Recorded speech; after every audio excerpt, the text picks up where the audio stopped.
यज्ञ किया, अनुष्ठान किए, दान किया, तब भी संतान नहीं हुई तो गुस्सा के कारण ग्रहम त्यक्त्वा वनम गतः, घर छोड़ करके जंगल चले गए। एक संत के पैर पकड़ लिया।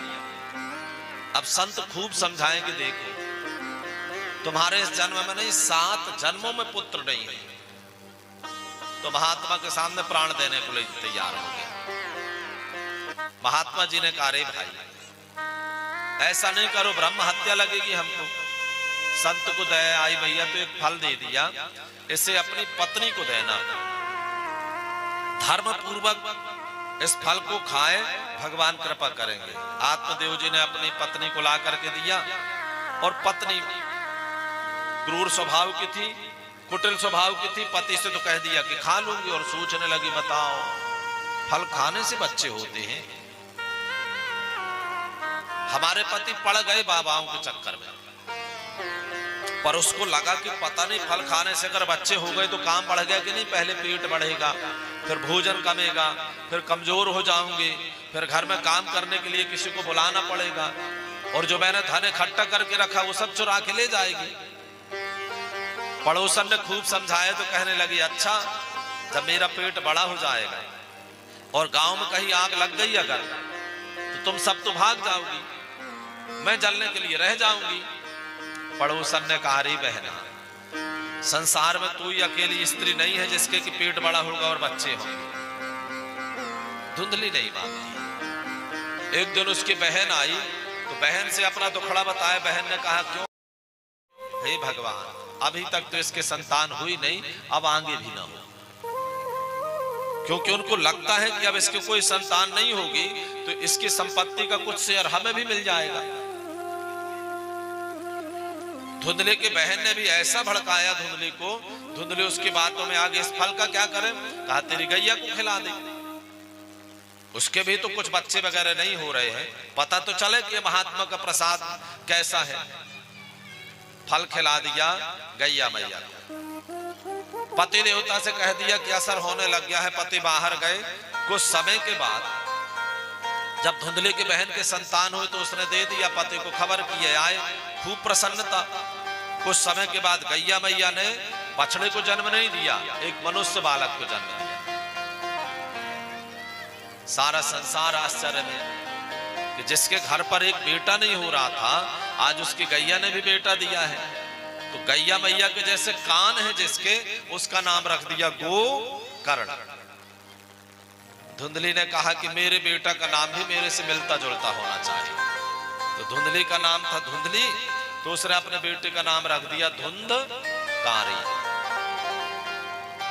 और माई बाप जैसा खामे हम अन्न वैसा होता है मन, जैसा होता है हमारा संग वैसे हो जाते हमारे संस्कार, और जैसा होता है हमारा नाम वैसे हो जाते हमारे विचार।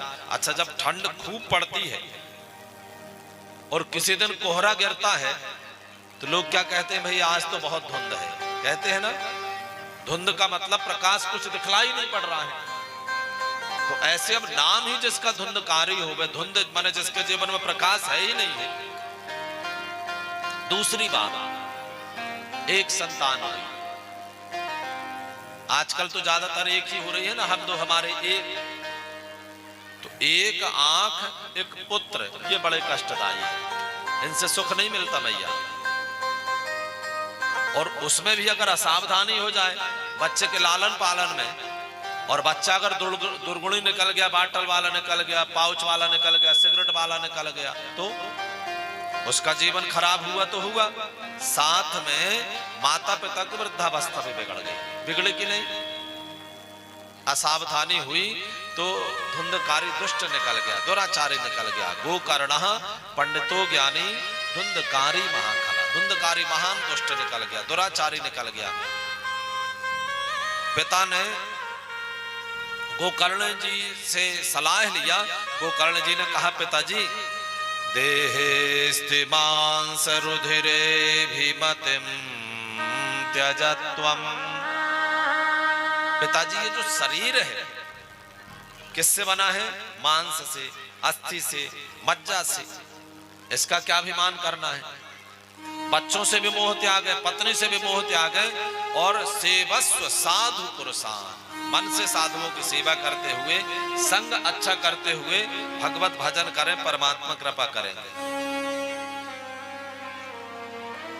धुंधकारी के जो पिताजी आत्मदेव जी थे, जंगल में भजन करते करते परमात्मा को प्राप्त हो गए। धुंधकारी एक दिन बाटल चढ़ा करके आया और मां से ही कहने लगा, बता तूने धन कहां रखा है। जलती लकड़ी हाथ में लेकर के दौड़ा और मारा एक पैर अपनी मां को।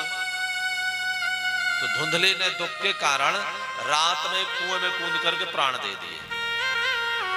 पिताजी भी चले गए, मां की मृत्यु भी हो गई। गोकर्ण भैया ने कहा, भाई अब अपना नंबर है। तो तुरंत तीर्थों का बहाना करके गोकर्ण जी चले गए। अब धुंधकारी ने स्वतंत्र हो गया, कोई रोकने टोकने वाला नहीं। 5-5 वैश्याओं को घर पर ला करके रख लिया, चोरियां करने लग गया, डाका डालने लग गया, दुर्व्यसन करने लग गया। एक दिन उन वैश्याओं ने सोचा कि भाई 100 दिन चोर के तो एक दिन साह के, कभी ना कभी ये पकड़ जाएगा, फिर हमें भी जाना पड़ेगा जेल में। तो उन 5 वैश्याओं ने मिलकर के धुंधकारी के गले में लगाई रस्सी, चारों ने पकड़ा हाथ और जैसे लगाई रस्सी तो जीभ निकल आई बाहर, आंख भी निकल आई बाहर भैया, पर प्राण नहीं निकल रहे थे बाहर। अब वो वैश्य घबराई कि अगर ये बच गया तो हमें नहीं छोड़ेगा। उस समय चूल्हे में रोटी बनती थी। तब तांगार समूहाश्चा, अंगार के समूह भर करके लाई और उसके मुख में डाल करके तड़पा तड़पा करके धुंधकारी को मार डाला और वैश्याएं धन का विभाजन करके भाग गई। बहुत दिनों के बाद जब गोकर्ण जी गांव में लौट करके आया और रात्रि में अपने घर में विश्राम करते हैं तो वो प्रेत बन गया था। सोए तो कभी जलता पिंड दिखाई पड़े, कभी भैंस दिखाई पड़े, कभी कुछ दिखाई पड़े।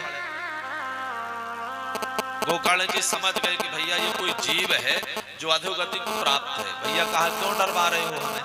हाथ में जल लिया, मंत्र पढ़ा और जैसे उसके ऊपर छोड़ा और पूछा कि कौन है आप, तो हाथ जोड़ करके कहने लग गया, हम भ्राता त्वदेयोस्मि धुंधकारेति नामतः स्वकीयेनैव दोषेण ब्रह्मत्वं नासितं मया। हाथ जोड़ करके धुंधकारी कहने लग गया, भैया मैं आपका भाई धुंधकारी हूं, यार तुम प्रीत बन गए। धुंधकारी ने कहा, भैया पाप ऐसे किए हैं मैंने, स्वकीये नैव दोषेण, अपने पाप कर्मों के कारण में प्रेत बन गया। तो गोकर्ण जी ने कहा कि इस बात का आश्चर्य नहीं कि तुम प्रेत बन गए, इस बात का आश्चर्य है कि तुम मुक्त नहीं हुए। जब हमें जानकारी लगी कि हमारे भाई की मृत्यु हो गई तो मैं जिस भी तीर्थ में जाता था तुम्हारे निमित्त पिंडदान करता था। गया जी में भी जाकर के तुम्हारे निमित्त पिंडदान किया और गया जी का प्रमाण है, समी पत्र प्रमाणेन पिंडम दद्यात् गया सरे। समी पत्र जानते हैं बाबूजी, आंवला की पत्ते से भी छोटी रहती है। गया जी में किसी के निमित्त उस समी पत्र के बराबर भी अगर किसी के निमित्त पिंडदान कर दिया जाए तो उद्धरेत सप्त गोत्राणि, 7 गोत्रों तक का उद्धार हो जाता है। और धुंधकारी तुम अभी भी प्रेत बने हो। धुंधकारी ने कहा, भैया मैंने पाप इतने किए हैं कि गया श्राद्ध सते नापि मुक्तिर में न भविष्यति। अगर हमारे निमित्त 100 पिंडदान भी गया जी में जाकर के कर दे तो हमारी मुक्ति होने वाली नहीं है। तो बतलाओ भाई तुम्हारी मुक्ति कैसे होगी। कहा, भैया ये तो नहीं पता, पर प्रेत योनि में कष्ट बहुत है। धुंधकारी को गोकर्ण जी ने कहा कि तुम रुको, मैं कल चर्चा करके तुम्हारी मुक्ति का उपाय करूंगा। बड़े बुजुर्गों से पूछा क्या करना चाहिए। बड़े बुजुर्गों ने कहा कि गोकर्ण भैया आप तो सूर्य नारायण भगवान से पूछे। और सूर्य नारायण भगवान को जब रोक करके पूछा तो उन्होंने कहा कि श्रीमद् भागवतान मुक्ति है, आप श्रीमद् भागवत सप्ताह पारायण करें। तो ऐसी तैयारियां हुई और जैसे ही कथा में बैठे गोकर्ण जी तो धुंधकारी से कहा कि भैया आओ तुम्हारी मुक्ति के निमित्त हम भागवत जी की कथा कर रहे हैं, तो प्रेत जो होता है वायु रूप में रहता है, कभी हवा चले तो यहां चला जाए, कभी हवा चले तो वहां चला जाए। तो वहीं पर एक 7 गांठ का बांस था, उसमें छेद को देखा तो उस छिद्र से और वो प्रेत उसमें जाकर के प्रवेश करके बैठ गया। अब गोकर्ण जी ने कथा सुनाई 7 दिन तक।